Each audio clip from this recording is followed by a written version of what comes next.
Welcome, Marva. Thank you for joining me. Thank you Um, for what, having me. so we've just had a great chat even before we've started this recorded conversation, and we're having this conversation because you're part of our Menopause Pro roundtable with Menopause Experts Group, and my role as looking after our community of champions, of certified menopause champions, and menopause pros around the globe, which we're very proud of, and I know you are too. Definitely, That definitely. that global impact is so important. And we've just been talking about the need for conversation about this. And of course, it's more than conversation, it's conversations that are going to impact, but that need for raising awareness of just how significant menopause can be. So I'm really delighted that we're Yeah. just going to have Education. this. Education is so important. So tell me, I mean, many of the people watching this will not know of you. I'm sure many will, and they definitely will after this. But tell me, because you've been a friend of Meg's for quite a long time now, um, and we're delighted that you're part of our Menopause Pro roundtable too. So tell me, I do know your story and a little bit of what has led you, what your experience was that's led you to do the work that you do now and what you are doing. What's led me to be so passionate about it was back in 2019. I was hospitalized twice. I nearly died once. I had to be resuscitated, but at the end of it, I was left unable to walk. And it was a journey. And I was left on a cocktail of drugs. I was on morphine, I was on tramadol, I was on Buscopan, and in between that, I was taking ibuprofen and paracetamol. And I wasn't giving a solution that I thought was a solution that worked for me. So they told me I was at the time perimenopausal.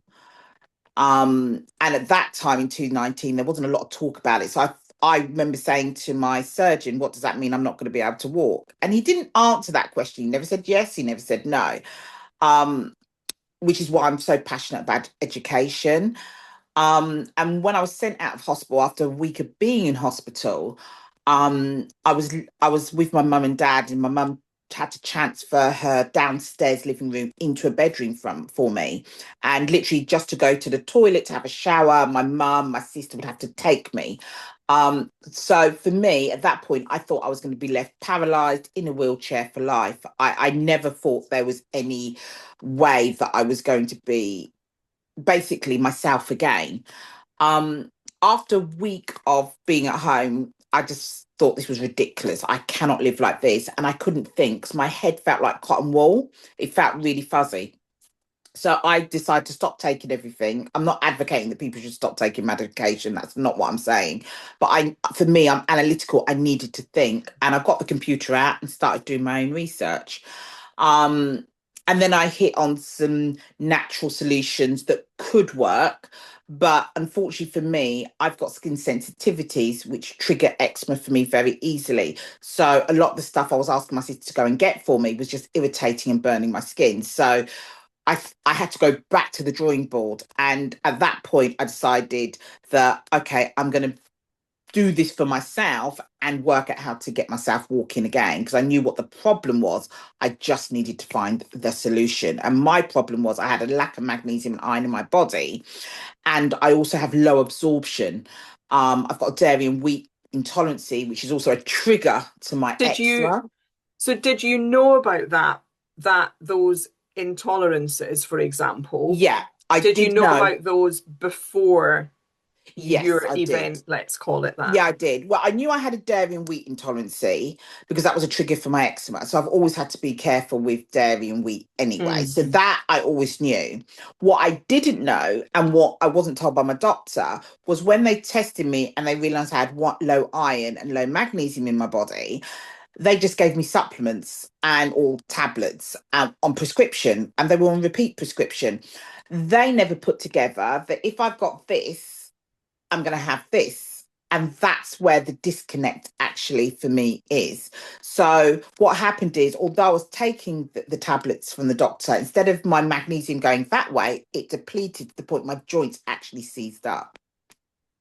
And that's where, so, for you now, as Dr. Marva Williams, keynote speaker, um, published author, educator, advocate, supporter, business owner, making such an impact. That's what drives you, isn't it? That this lack of is a lack of understanding and awareness of the significant, the huge, wide significance of this normal hormone change, we Exactly. can call it normal, Exactly. but actually also that holistic approach. So, on that understanding that one thing happening, and we had an interesting conversation on our Menopause Pro roundtable, one of our online sessions a couple of months ago, didn't we? Where we Yeah, talked we did. about, so in my case, early menopause, and that coming about because of some surgery that I needed to have, and that link between that surgery, the pituitary gland, the pelvic area, and the gynecologist and the GP who were with us on that session said, yeah, this is a reminder that we really need to be looking at women's well-being much more holistically. Yes. I mean, I think we have to look at, I tell people it's a 360 approach for me. And also, for me, when this happened, I was in my late 40s. But what really bothers me about it is if I go back to my late 30s, now I understand I was actually having symptoms then. I went to the doctor, I was giving him my symptoms. Like one of them, I was having really bad indigestion for a period and really bad heartburn. And I went to the doctor, and everything he was telling me was like, oh, just take tablets and stuff like that. Then, I had another issue with my stomach. Now when I think about it, I link it all back to the perimenopause. Certain foods I was able to eat, I just couldn't eat anymore. And it, all of that, I kept going to the doctors over a period. I had tests done, I had an endoscopy done. Um, I had all these different tests, but nobody linked menopause or perimenopause at the time. Then when I now go back to 2019, I'd already been in hospital like June 2019, when I collapsed and they resuscitated me. They never told me I was perimenopausal then. It was only when in August 2019 I could not get out of bed and they were running all these tests. I couldn't walk from one day to the next. So it wasn't like I was having a hip pain and then I couldn't walk. Literally I walked up the stairs to bed one night, woke up the next morning, couldn't get out of bed the next morning. Literally from my waist down, I literally couldn't move. But my body felt in such pain. If you touched me, I was in pain. Even when the ambulance came, they had to give me an injection to basically numb the body to get me in the ambulance. So every time they touched me, I was screaming. Do you think there's for me listening to you now, there's a couple of messages in there I think that are really important for people listening. So for people listening from, for our clinical colleagues, for those in the medical profession, to be thinking, to be more alert for women right through their 30s, of course, and into 40s, rather than Yeah. just thinking, well, menopause is age related, because we talk about menopause myths, don't we, and mysteries. And Yes. for Hmm. you and I, we had this conversation before we sort of came on air, didn't we, about this is one of the biggest myths, that menopause is age related, because you and I both started perimenopause in our 30s, and we both speak to many, many, many women for whom Yeah. that's been the case too. So I think, make sure that that's taken into consideration. And then for women listening to this, do you think there's a message about, I hope that what women will take away from this is about being persistent. So understanding that it there may be something else other than menopause going on. Of course, we absolutely cannot and must not dismiss that. No, definitely not. However, that persistence, because you didn't know, did you? We No, I don't know didn't what we know. don't know. You had Exactly. no, you didn't, you weren't making that connection. No, because it's because not I something that we would think about, would we? exactly. And in 2019, and even when I'm in my 30s, there was no talk about menopause, if that makes sense. Women just weren't talking about it. I mean, I'll give you a story. I had fibroids, and they were quite bad fibroids. And I went to see a gynecologist, and that had to be about 218. And I remember the gynecologist said to me, "When did your mum have menopause? Go through her menopause." I said, "Oh, I don't know. I'll just give her a call." So I rang her up on my phone and I said, "Oh, I'm just with the gynecologist. He wants to know when you went through menopause." My mum said, "Menopause? What menopause? I didn't go through menopause." So I'm relaying this. "Oh no, my mum," because I don't know what it is. I'm relaying, "Oh no, no, my mum didn't have menopause." He never, the gynecologist never explained it to me. And he never really explained to me the reason why he was asking. And that's what I'm talking about. I know time is short and I love our NHS, but sometimes you've got to explain to women as well. Now, if he'd explain, which now I know, if he'd explained to me, well, when you get into your peri and your postmenopausal years, your fibroids are going to shrivel up because you're not feeding them with the estrogen anymore. I would have known, oh, okay, that's why he's asking me. He never asked me. He just said, well, because of your age, what we do, we just keep checking because we we don't really like having to give a hysterectomy. Not that I wanted one anyway, unless we really have to. So we'll see you in another year. So nothing was explained to me. And that was with me with a Yeah. gynecologist. So that's why I'm saying I do think that they may have the information in their heads, but they need to translate it so as an average patient we Yeah. understand because we don't have that information. Yes. Yes, and I think that's a really good point. Huge respect to everybody working in this field because there's so much to take into account, isn't there? Exactly. There is so much to take into consideration. And so I think we talked about educating both Yeah. right across the spectrum, whether it's businesses, whether it's clinicians, whoever it might be. Um, Customer facing businesses too, businesses who are, we're having a lot of Yeah. conversations. You're customer facing businesses understanding that their staff might be impacted, but actually also have a thought that some of their customers might be too. And so that Exactly. understanding, um, it reaches, and slightly going off track here, but that's what we do when we chat, don't we? But we've been talking a lot about flooding and about women in perimenopause, but some women in life earlier than that, experiencing significant flooding in Mhm. whatever situation it is, to the point Exactly. where you need to have a change of clothes, Hmm.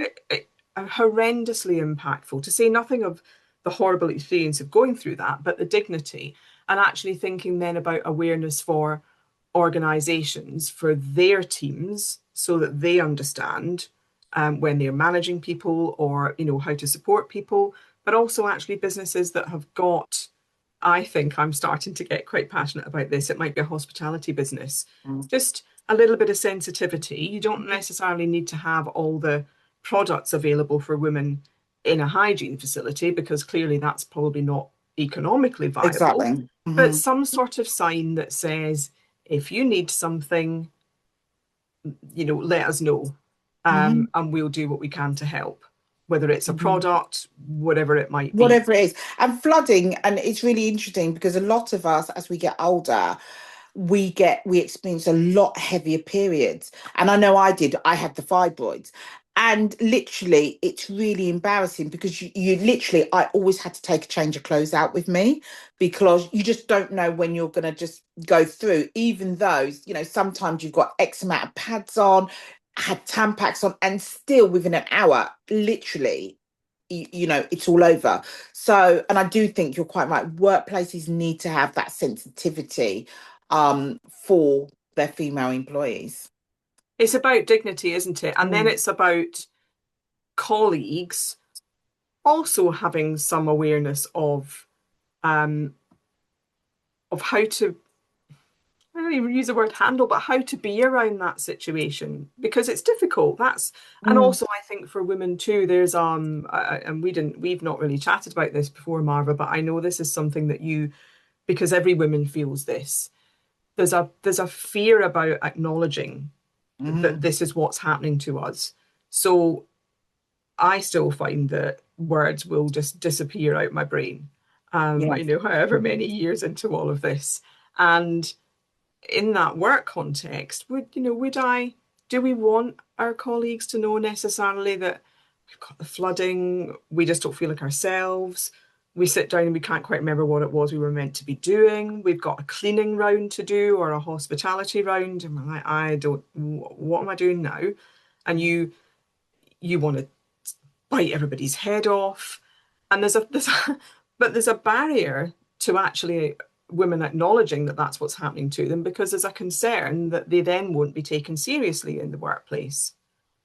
And also, there's a concern because I speak to a lot of women, they don't even want to discuss it with their managers because they feel that it could affect promotion for them as Yeah. well. So, a lot of women, I do think they're not in denial, but they just don't want their colleagues to know what they're going through. So they endure. And I think that's the best way to explain it. Because when I speak to women, I say all you're doing is you're enduring the situation rather than trying to deal with the situation. And And that that's why you that get more frustrated because you get yourself into a cycle.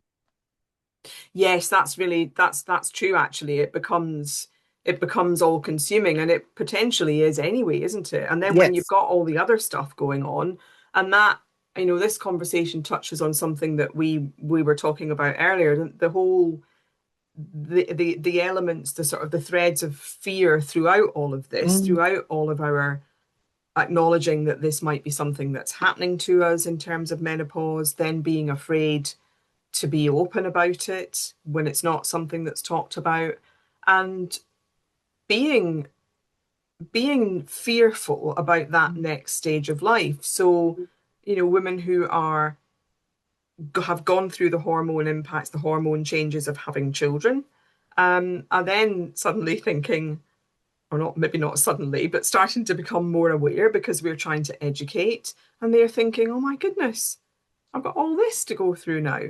And it's how we make that more positive, positive, exactly. and how we can support women in understanding that, what that impact is. So you're when you're talking to women, and when you're running courses, events, you're quite open about it, aren't you? About Yes. what menopause actually is. So tell me what approach you take, and then we can probably have a chat about how you then counter that, because we do need to understand the realities of it, but how we then counter that so that it maybe doesn't feel quite so alarming. I think with me, what I try to do is I am very symptom focused. So I look at symptoms. So I will try, and my big thing is I always tell people menopause is a journey, it's not a destination. And I always say to people that when I was younger, life began at 40. There used to be a phrase, you don't hear it so much now, but it used to be when people hit 40, you say life begins at 40. I always say to people now, life begins with your perimenopause. And that's my big thing. This is when your life is beginning. And it's really a take off that life begins at 40. So for me, I'm always trying to be positive that if I can go from not walking to be able to walking, we can all sort out our issues. We just need to understand what our issues are and find the right solution for us. It's not a one size fits all. It is what works for you. And if we can get that working, it means you're going to be, much better into your 70s and God willing into your 80s. And that's really what I'm a big advocate. So, although I talk about menopause, it's like one of the big things I'm always talking about sleep to people. And I always say sleep for me is not sleep. It's, are you getting night sweats? Is that waking you up?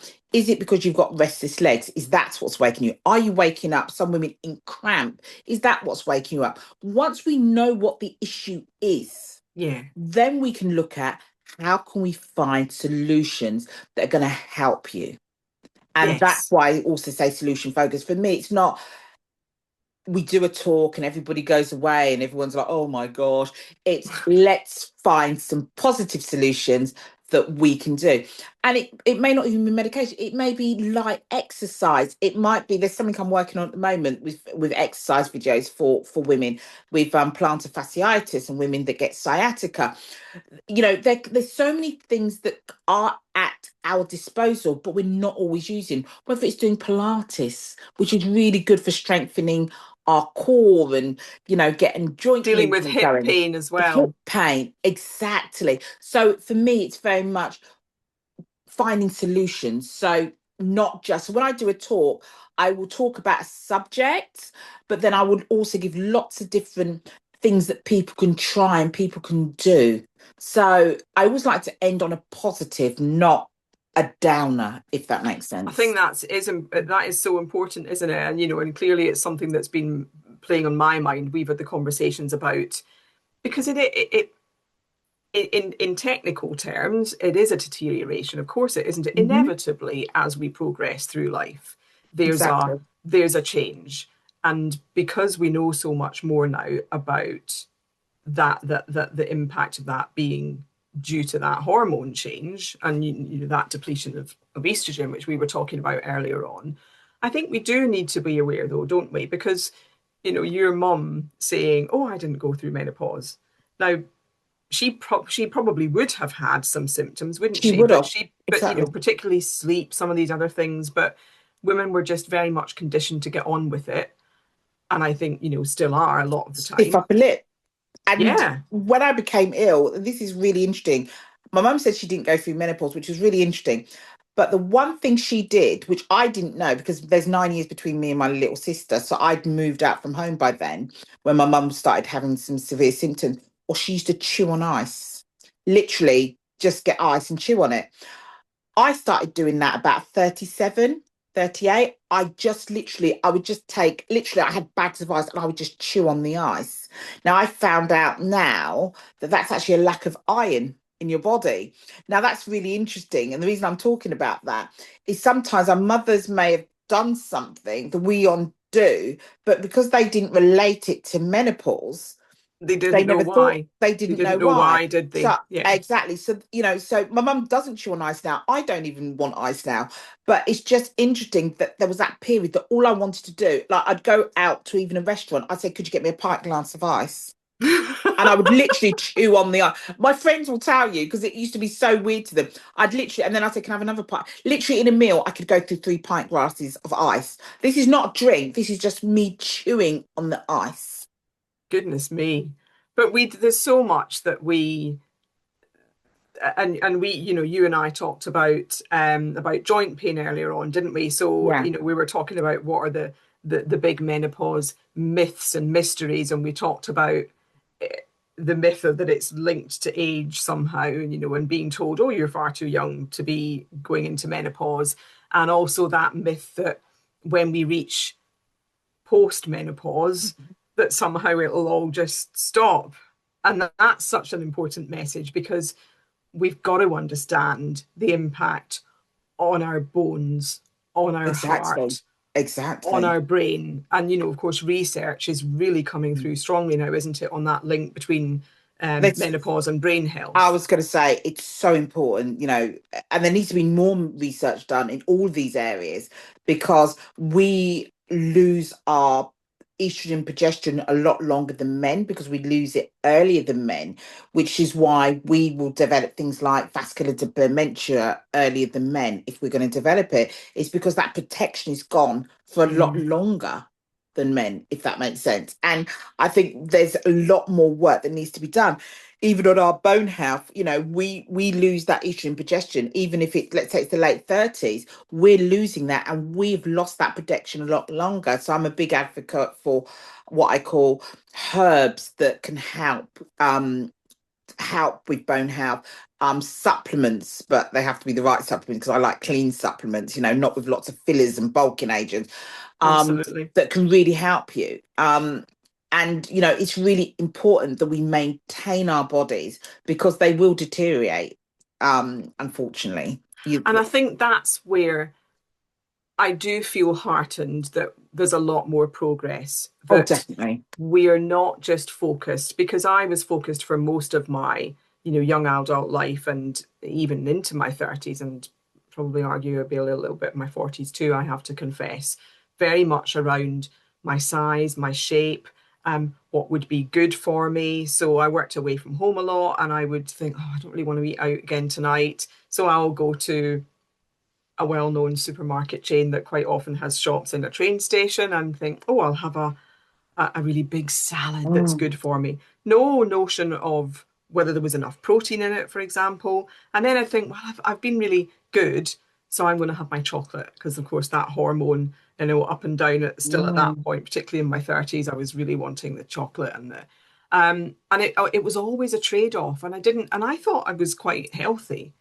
And in a lot of respects, I would have been. But oh my goodness, do I wish that I had been really prepared and understanding that there was so much more that I could have done. And you were talking about exercise just now. And for me, and I've had a lot of conversations about this, physical education at school mm. was the worst torture possible because I am not coordinated. I never got picked for any teams. I could do cross country quite well. Um, and that stays with you. If you don't think you're any good and you're not going to get picked for anything and people don't want to play sport with you, that sticks. So for me, there was always that association with Mm, physical exercise and not being pleasant. mm. I really wish I had understood much earlier the opportunities that we've got in terms of longevity and Oh, finding things definitely. we enjoy and the company and it comes back to you and I were talking about perfectionism earlier on and about masking and about being perfect and people pleasing. It's it's so complex potentially, isn't Mm. it, for so many women when you start to unravel it. But at its It heart, is. it's It it's is. being aware. At its very core, it's being aware, isn't it? That I think we have to be aware, and it's without frightening younger women. We need to be aware that as we lose our estrogen and progesterone, we are going to have issues, whether it's mood issues, irritability issues. We just haven't got patience. Like a lot of women say, I just don't have the patience anymore. And yes, and yes, that's so common. I'm always get, we don't have patience anymore. No, it's not you haven't got patience anymore. It's you're losing your hormones. If you lost those hormones, and because you've lost those hormones, it's like people got to understand that we're not gonna. I'm going to say it, but we're not going to take the crap we used to because before those hormones helped keep us in check. That we might say, oh, we might think it, but we wouldn't say it, if that makes sense. Now we're saying it because the yes. You're hormones can't exactly. keep us in check. We're seeing it, and then of course we're hearing ourselves and we're judging ourselves for it, and we feel bad about it, or maybe we don't feel as bad about it as we used to. And we were having a conversation, I think, with Dee, our lovely Meg, founder and CEO, and we were talking about the noise of people eating Mm, mm, and how women all of a sudden are saying, I can't, my husband or my partner or whoever it is, it doesn't need to be husband necessarily, it could be wife, could be, and saying that person in the room next to me, I mhm. can't even just bear the sound of them eating. For me, it's opening a packet of anything. If it doesn't get opened quickly, that rustling, I've got to go and open it. Yeah. I just Uh, can't. We I just can't can't bear bear it. it. Yeah. And I think there's something in there about increased sensitivity to noise and different sounds, isn't there? But yeah, that we mask so much. And I mean, you obviously identify with the PE at school thing because I could see your Yeah. see No, your I face mean the going. amount of times I tried to get out of PE school. That's why I was laughing. I was like, that's me. And the funny thing is, I did ballet. I used to like netball, but there's just certain things like hockey I never liked. I mean, I wasn't completely not sporty. It's just there were certain things I just didn't like. But give me netball and rounders, I loved it. But other things I just Oh didn't yeah, like. rounders I used to quite like. No, I Yeah. mean I was a big Wuss hockey, so right. I think the PE teacher thought, what can we do with her? So put me in goal, and you've got everything, haven't you? You've got all the shin pads. I still ran away. So there you go, Oh, everybody. I'm admitting that in public now. Anybody that's watching that was at school with me, they went, yeah, I remember that. Yeah, look, I think we've all got our Achilles heels and we've got to work out what it is. I mean, I went through this thing last year and it was so funny because was sporty when I was younger to a degree. 'Cause I used to like playing tennis and things. And then, as you get older, I just couldn't be bothered anymore. I'm not going to sit and You're not dress going to up. pretend, because I'm not that going to happens, pretend doesn't it? and We dress just it up. think, I oh, I'm just too couldn't be busy. bothered. And it was funny. I was doing this whole thing because I get so many women always going on to me about losing weight in menopause. And I was like, Mm. can women lose weight in menopause? So I joined a gym, and and I will be honest, when I say joined a gym, I didn't go out and join. Took me about 4 months to find a gym, only because I was going to this gym, that gym, and I was saying I was going to do it, but I hadn't got my head round it, if that makes sense. But I did in the end join this gym last March. Let me tell you, I joined this gym last March, and I'm going to make you laugh. So I've walked in, and I'm quite a big girl. I was a size 26 at the time. I really don't care. And I can remember the woman instructor or trainer was looking at me. She goes, "Do you think you're going to be able to manage this?" I said, "I'll be fine." So I was doing the light weights. Now I thought I was going to die at the end of it, but I continued. I You weren't going to tell persevered. her that, were I you? wasn't going to tell her that, but I persevered. The reason I'm talking about it is after I went back a couple of weeks, the other ladies started saying, "Oh, this is really good. You're doing really well." And they motivated me, if that makes sense. Mm-hmm. Um, and the reason that was interesting is even now, some of those women have become my friends. I'm still going to the gym and and I'm not dieting because I like my food too much. So I can't diet. So I've gone from a 26 down to an 18-20, which I think is no mean feat considering all I do is go to the gym maybe 3 times a week, sometimes 4 times a week. I've added in things like Pilates. So I've literally been doing this whole thing of training. Now when newer people come to the gym, you can see they're like, can she really lift these weights? I can lift quite a lot of weights when I do body pump, because strength training is important. So everything that I was saying we should do, I started doing it. And what I Mm. found, and there's a reason why I'm telling you this, what I found is I fell over earlier this year, and when I fell over the first time, I literally somehow I slipped, but I was able to hold my body up with my hands, so I didn't hit, so I didn't do any damage. And then about 2 months ago, it was raining, I was rushing in, and I slipped on my driveway, and my foot went back. But I got up and I was like, oh, I'm fine, and continued. A couple of days later, my foot had swollen up and I was in a really bad pain. And normally, when I'm in pain, I can spray myself down and I can get rid of the pain. But this was really, really bad because I went to drive this morning and it was like, oh my gosh, I can't drive. So it was a Saturday. So I went to the A&E, and I don't like hospitals at the best of time. So they did this X-ray on my leg, and she said to me, because she'd moved my leg. She goes, I don't think anything's broken before she did the X-ray. She goes, go and do the X-ray, and we'll check. When I got back, the doctor said, hop on the bed again, and she's moving my leg up and Mm. down, moving the other. I was like, okay. I thought this thing. Then I got off the bench, I sat down, and she goes, you've got a very good range of movement, but you are showing, and she's showing me the X-ray, you've got osteoarthritis in your right knee. But she goes, I can't Wow. understand it because the range of movement you've got, I would not have thought you had osteo. So that's why she pulled me, got me back up in the bed when she was doing the Ah. up and down. So I said to her, do you know the funny thing is, I do strength training. I do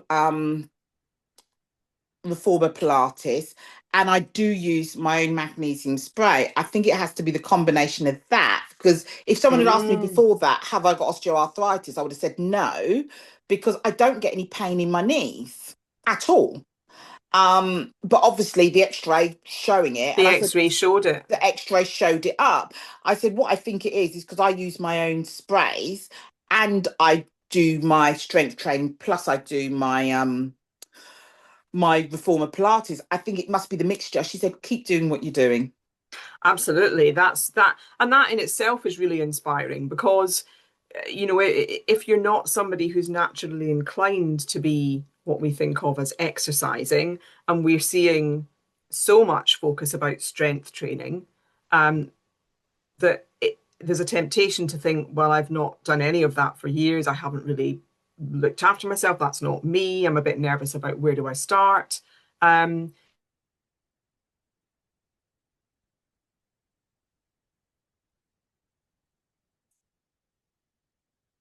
Rona?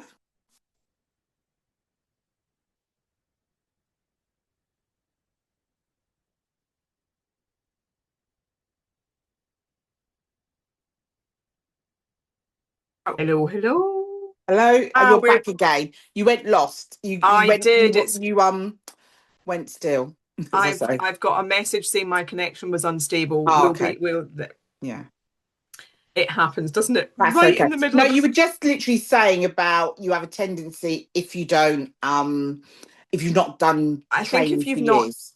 I think if you've not done, and there's so much focus on strength training that it's tempting to think, oh, is this just another fad? And so I think that that message that you've just been saying, that combination of things, so trying to focus on your sleep, um, on really believing that you can make that change, you can help yourself at any point in life. And your magnesium spray is fab. So yeah, I'm not surprised that she said, yeah, keep doing all of those different things. Yeah, and that's what I said, keep doing what you're doing. So, So you're um, obviously doing something right. And that change in you, so have you noticed, so presumably you'll have noticed shape change because that's oh no, significant. definitely, Do you definitely, definitely. feel, so what's different about how you feel? Do you know something? I feel for me, I have more energy. And I also feel a lot of more mental clarity. The brain fog for me, since I've been going to the gym, has just subsided itself. I'm not saying that's what's caused it, but I think it's that focus when you're in the gym for that hour. Because I don't go when, although I say gym, I go to classes because I'm a person. If I have to walk in a gym in 5 minutes, I think I've done enough. That's just, I'm going to be honest. I will say, oh, yes, I've done enough, a couple of bits. I go to classes specifically because I know I'm going to have to be in that class for an hour and I'm going to do that hour. So I know I've done that hour 3 times a week, if that makes sense. And we know, I mean, I think research and you're big on data Yeah. and we know that it's so important to be able to measure something, isn't it? Um, and that was why I was asking about how you're Yeah. feeling now, because there's a bit of a measurement there. If we feel something, then we're going to keep doing Oh, it. exactly. I definitely feel more energy. And it's going to sound weird. This is going to sound silly. I never used to like walking. Now there are type like I'd be the type of person that I'm going to the corner shop, I'm jumping in my car. Now I do a lot more walking. Like I will go to the shops, I will walk to town and I'll walk back. I do a lot more walking now because I just have that energy. Where before the thought of it, I'd have been like, nah. Goodness me. So it's been worth that time and that money investment too, and finding the right place. And it's a bit like And that's the finding most the, important. It's finding the right place. It's finding your tribe. I mean, the yes, gym I go to you know, is there's a lot of older people there. There isn't so much younger people there. So it's not a trendy gym. Um, but it's got everything that I want in there. And I think with me, I took the time to go round looking at gyms before I decided where to settle, if that makes sense. that's really interesting, because it is finding the right place for you. You're much more likely to stay doing something, aren't you? I know Yeah, definitely. it sounds it sounds obvious, but it's not always obvious, I don't think. That finding that and taking the time, and that's all part of that investment in ourselves when we get to this stage and recognizing that actually might sound a bit trite, but it is our time. This is our time Exactly. to be not putting up with stuff that we used to put up with before, not putting everybody else first, not accommodating so much. If that's who we were, and an awful lot of Exactly. us at this stage, frankly, that is how we've lived a good bit of our lives. Even if we are strong, confident, started businesses, making waves, I think there's still an element of accommodating things Mhm. and putting up with things and Mhm. not. But I think most importantly, not putting ourselves first, Mhm. and that's a big thing to Definitely. get your head round Mhm. that we are so important as an individual and that your health it's got to be the most important thing, hasn't it? And It has we, to be. you know, we talked right at the start before we came on air about the numbers of people in our lives who increasingly we are finding are no longer with us. And so, you know, whether or not that's a feature of getting to this stage in life, I'm a little bit and more advanced than you, you know, coming up to my, what is it, shall I say, chapter 61. You've got a few years to go till that point yet. But I think it is a reminder, isn't it, to take care of ourselves and to be cognizant and grateful for the fact that we are here, I whatever think it's state really we are important. in. It's not a dress rehearsal. I always tell people, this is not a dress rehearsal. This is it. So we've got to live our best life now. Don't keep putting it off till tomorrow, because for some of us, tomorrow will never come.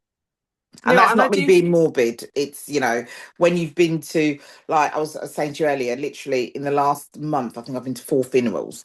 When you go to that many funerals in a short period of time, you're like, okay, we need to think, a little bit more carefully about our choices. and that's it, isn't it? It's then, you know, this comes back to full cycle about the work that we do at Meg, about the work that you do to really help women to have and men too, I guess, in the sense of supporting in those choices and being Mhm. informed, but being able to make good choices. And Exactly. you know, with my community hat on for Meg, I speak to so many of our champions, but also people looking at joining Meg and our Menopause Pro, our round table, who are on the cusp of wanting to make a change.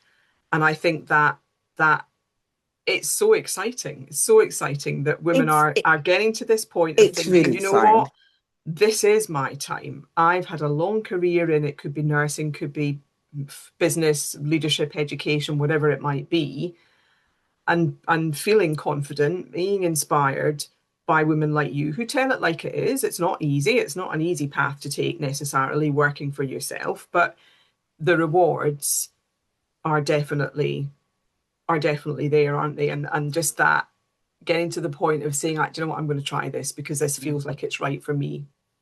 I mean, my biggest thing is, I mean, I'll tell you a quick story. There was a woman and she was recommended to come and see me, and she hadn't slept for years, she's telling me. So anyway, she came to see me and I'm sitting down with her and we're going through. So I'm like, so what's going on? And she said, well, I take CBD gummies, I take a CBD oral spray, I spray my pillow down.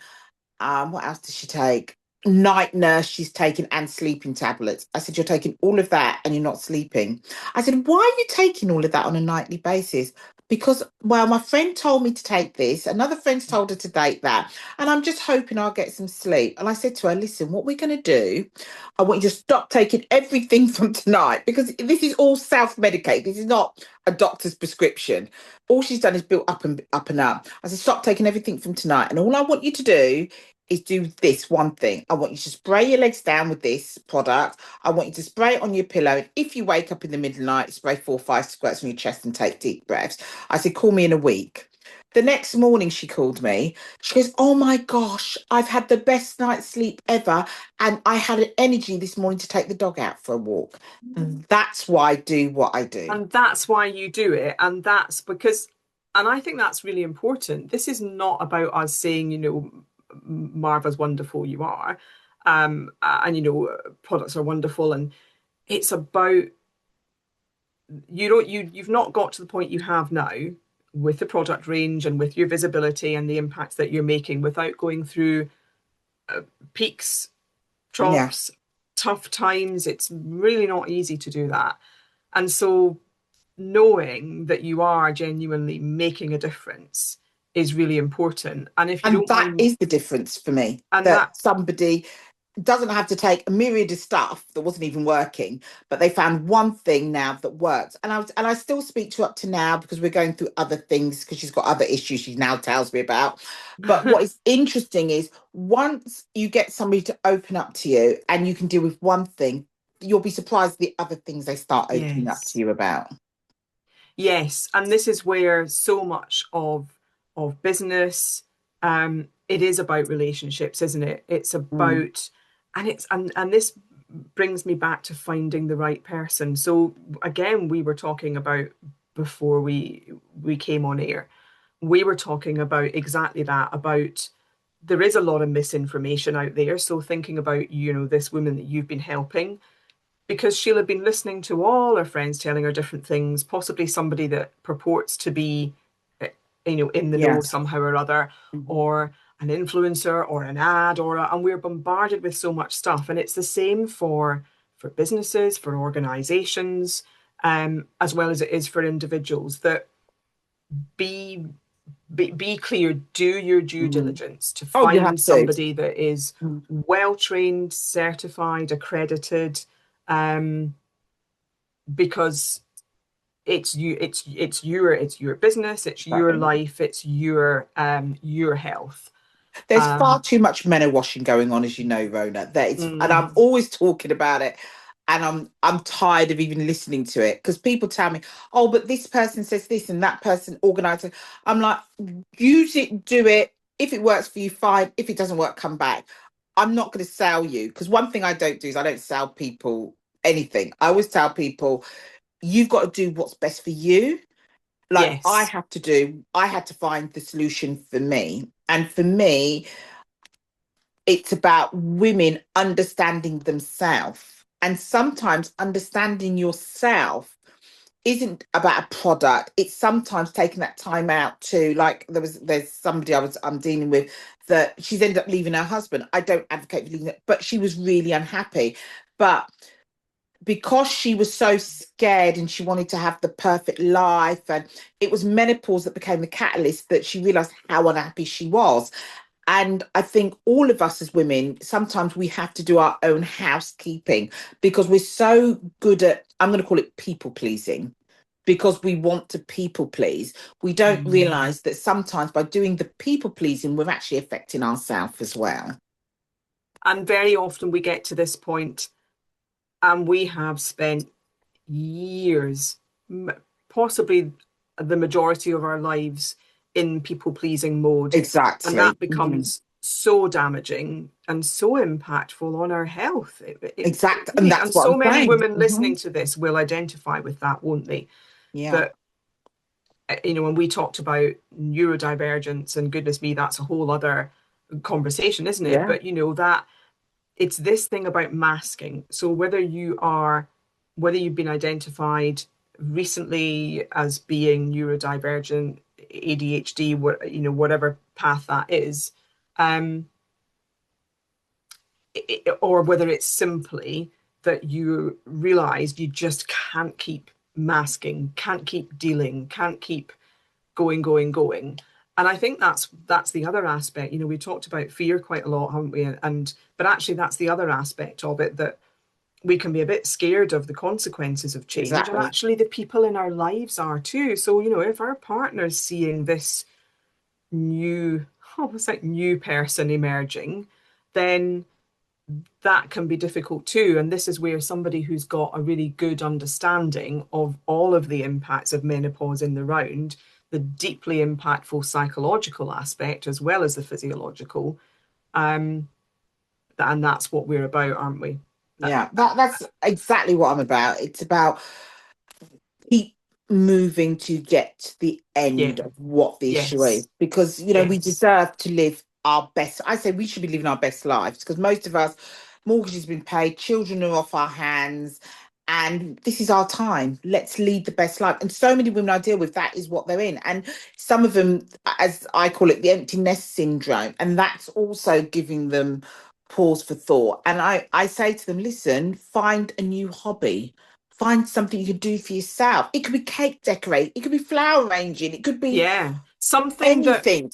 something that takes, makes you yeah, and something happy. that takes you out of your head a bit too. So for me, I've started painting Exactly. again, doing watercolors. I haven't done that since higher art. Those of us who are Scottish did hires in Scotland, not A levels. Yeah. And I did art. I don't think I'm really that great. But actually, as a bit of a perfectionist, it's quite good for me that I know I don't need to be that good. So yeah, exactly that, Marva. It's finding something that, and it could be, discovering essential oils, discovering what sort of movement Mm, you like to do. Something I did want to exactly. mention, and there's two things I really want to make sure that we do talk about. But something I wanted to mention, you touched on, having this best stage, being our best selves, having our best lives. And what we also are cognizant of, Meg, and at the Menopause Pro Roundtable, is that actually some women do there is a financial impact to menopause potentially, because if you're having to leave a career early, or you do make that change, you do think, I just can't keep living the way I have been, whether it's a relationship or whatever it might be, that choice, and sometimes it's not always a choice, is it, can actually have a financial An impact. impact. And I do think it's Yes. important to acknowledge that.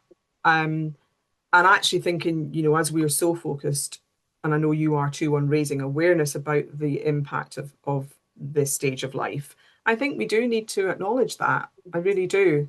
That it can be, it can be really impactful. And so it's then about how you do, what resources you've got to draw on, what Resources you've resources got you've or got to not draw got. on, so Exactly. that it does then Exactly. become, you can move in that direction that you want to. Now, Exactly. talking about the Exactly. impacts and barriers and things, I really want to make sure that we do talk about how impactful you are, and how we can help, how everybody listening can help you. So tell me about, we talked about data and research. So tell me about the white paper. And Well, I'm working on something at the moment on how menopause affects different races. So I've called it Menopause and Race. And I need everybody to basically fill in the survey, because that data, and we're getting quite a bit of data in already, we can use to work out, you know, what affects different races more importantly. So, like, I'll give you an example. Like, some people may feel that they go into menopause earlier, but they're being dismissed. But there has been research done in America that shows that Black women go in earlier than their Caucasian counterparts. Asian women go into menopause earlier than our Caucasian counterparts. There is something I'm working on and looking at the moment. Is that because of the food we eat? Is that mm, because of the lifestyles we lead? Is it genetic? And all of that is why I'm building this whole white paper together, because I think it's really important that we understand for the next generation, so there's a lot more yes. clarity. And as I keep telling people, you've got to talk to your children, your daughters, your grandchildren, because a lot of people our age have got grandchildren, Mm, about what they're going through, and not just the girls but the boys, because they will hopefully be married to somebody and they will have to live this as well, God willing, in the future. So I think this is a really important conversation, and I think if our generation can leave anything, it will be for the next generation, that there is information, studies, that they won't have to do as hard a work as we have had to do to be heard. and it's the being heard part, isn't it? And it's the, Exactly. we need, there are things we need to know, for as many people as possible to know, so that Exactly. we can be heard, so that And that's the key. all of us have a voice. Exactly. And so that research that you're doing, it really is so important. I mean, we need hormone health to be covered in schools, don't we? We Oh, really yeah, need I've it been to be saying that for part of the ages. life curriculum. Yeah, I've been saying that for ages. It does need to be covered in schools. And that's why this research to me is really important. I just feel that if it can help somebody not go through what I went through, and help people start putting the dots together a lot more earlier, because I think there's too many issues, like with me. the doctor says, oh, they send you for the test. Oh, no, we can't find anything wrong. They send you for another test. You can't find anything wrong. You start to think, are you a hypochondriac? No, Yeah. they need to look deeper. You need to look deeper rather than just dismissing. Does that make sense? Yeah, and as individuals, us having the confidence to keep pushing, to not, to Exactly. not be dismissed. Um, Exactly. and we know that some ethnicities, some cultures, some demographics, some where you live, your upbringing, all sorts of things can have an Plays a part. impact on Exactly. how much of a voice you are actually able to have. Exactly. So Exactly. if people search Dr. Marva Williams, will they find a link to be able to take part in your They'll be research, able to Marva? find a link. It's on my website as well. You can, find the link on my website. You can even message me. I will send you the link. I'm very accessible basically, but there are links that people can find. Brilliant, good, because I really would urge everybody. And is it presumably it's just women? Oh, just women. And I've even had people already from America, Guyana, Barbados already filled in because I've put this out for people, not just UK, because what I want to do is Yes, segment by country as well in the future. really, and that's really, really interesting. So it's not just So the UK women. women and women assigned female at birth, presumably. You're Exactly. looking Women at right assigned across. female at birth. Exactly. And, And even people what's that have going had, so I was going to say, even if people have had hysterectomies, because obviously they go into surgical menopause, if you've been through cancer treatment, it's really important because all of that builds the picture. Yes. And what's going to happen with this research then? And have you got a So date? Because I know you've been gathering it for a while, haven't I, you? I started doing this last summer. I started doing it last summer. I think I'm going to probably end it March next year because that's international. Because there's a couple of pushes I want to do. There's a couple of things I've already booked in for International Women's Month, and then I'm going to start compiling. I've got a couple of doctors that I'm actually going to be compiling the data with, And and then what's then, going to happen to it? well, then what's going to happen is I will be going back to Parliament to basically do my findings. Now, you've just said back to Parliament. Because I've been to So, Parliament a few times advocating on. I did a talk last year in Parliament about menopause. I was in Parliament a couple of months ago with the one of the at the time health secretary, the business secretary, talking about the impact of menopause in on business. That was a couple of months ago. I've been to Parliament quite a few times, to be honest. So, but I want to do my own event to have the findings, and my local MP is very supportive. brilliant. And I bet looking back, when you were going through what you were in 2018, 2019, did you think at that point, of course, it's a stupid question in a way, there's no such thing as a stupid question, is there? But in a way, of course, you weren't thinking when you were going through all of that, I'm going to end up going to Parliament because of Definitely this. not. But it's really Definitely not. interesting, isn't it, how a life event can really just be that catalyst for us It's to. funny enough, it is really odd because I can remember back in 2022, I was in John Lewis in Reading. I was doing a pop up. This is a true story. I was in a pop up in John Lewis and I got this call from this lady saying, we'd like to invite you to come to Parliament. I thought they were joking. I actually laughed. I'm not joking. I thought they were joking.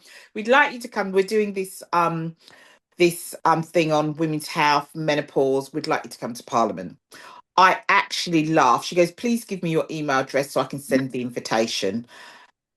I gave her my email address. This is how uninterested I was. Oh, I wasn't taking it seriously. I never looked. That evening when I got back, I was on my emails and I saw this invitation come up and I was like, OMG. That really was. It was like, That was OMG. real. And I sent back because I had to RSVP and stuff. And literally the next week, I was actually in Parliament. It was so funny. Oh my goodness. So that just shows, doesn't it? Don't you know that again, that thing of self-belief, but It's believe that you it's can have an self-belief, impact. exactly. But I always say, you never know who's looking at you. And the reason I say that is because, and somebody called me last week and they were asking me, it was a menopause coach, she's having a hard time. And I said, you know, the funny thing is, you have to be out there, because a lot of the opportunities I get is not because I've got a PR company or I sit and do heavy marketing, because I don't. It's because I go to places, I talk, and somebody else sees me in the room and they invite me to somewhere else. And then somebody else sees me in the room and they invite me to somewhere else. And I said, those are the most important. Once people know of you, you will Yes. get invited into the room. And I always end up having these most surreal moments. Like 2 years ago, I'm in Marks and Spencer's with a friend, and I get a call. And again, I thought, really? And it was, would you come on to it was just after the Panorama interview, Panorama thing on Dr. Newson. Mhm. And it was like, could you come in tomorrow to Sky to do to talk about menopause and your experience? And it was Sky News. And I said, it's Sky News at this time. And they're like, we can send you a car if you want. And I was laughing because I was like, Sky News. And then and I got serious and said, yes, and it'll be Kay Burley interviewing you. I was like, oh, okay. But I get these surreal moments, and they really are surreal moments, because I don't look for opportunities. They seem to be, my name seems to be somewhere that people, and that's why I say you should always put your best foot forward when Yes. you go and do a talk, an event. Even if you're talking to one person, make it like, I remember when I did talks when I first started, and maybe about 5 people in the room, but I would talk like if there was 100 people in the room. Whether it's 5 people That's in the room or 100 people in the room, you've got my full focus, if that makes sense. I don't deviate because there's fewer people. So when I first started. So I think you've always got to put your best foot forward, because you don't know who is in a room with you. Because I've been invited to do work with different councils, because people have come and heard me. And the thing is, when you do a talk and when you go out, people don't introduce themselves to you as, I am this person. They're coming, their normal jeans, come and sit down, listen to you. And then and that's what happens to me. And a couple of weeks later, I've got a call. And then it's like, when I go and do the event, the person's saying, oh, I saw you at this place. I did something. And this is a true story. There was a woman that bought some product from me. This was a couple of years ago.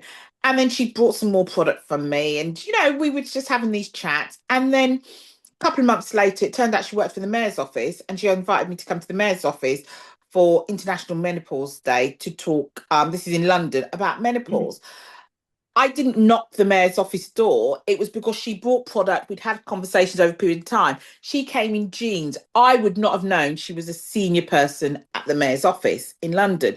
That's why I say you've always got to put your best foot forward, because you never know who. I treat Exactly. everybody with the same importance, If because I you don't know and I who they think are. that's and I think that's really important, and there's an element of self-respect in there too, isn't there? This is about Exactly. trusting, believing, and giving yourself the respect, given that the investment that the people, the women, and there will be some men too, listening to Mm, you, picking up on this, who have invested in setting up a business, in mm, training, in whatever it might be, and that leap of faith to then get to that next step. You deserve to respect yourself enough to actually do that each time you are somewhere.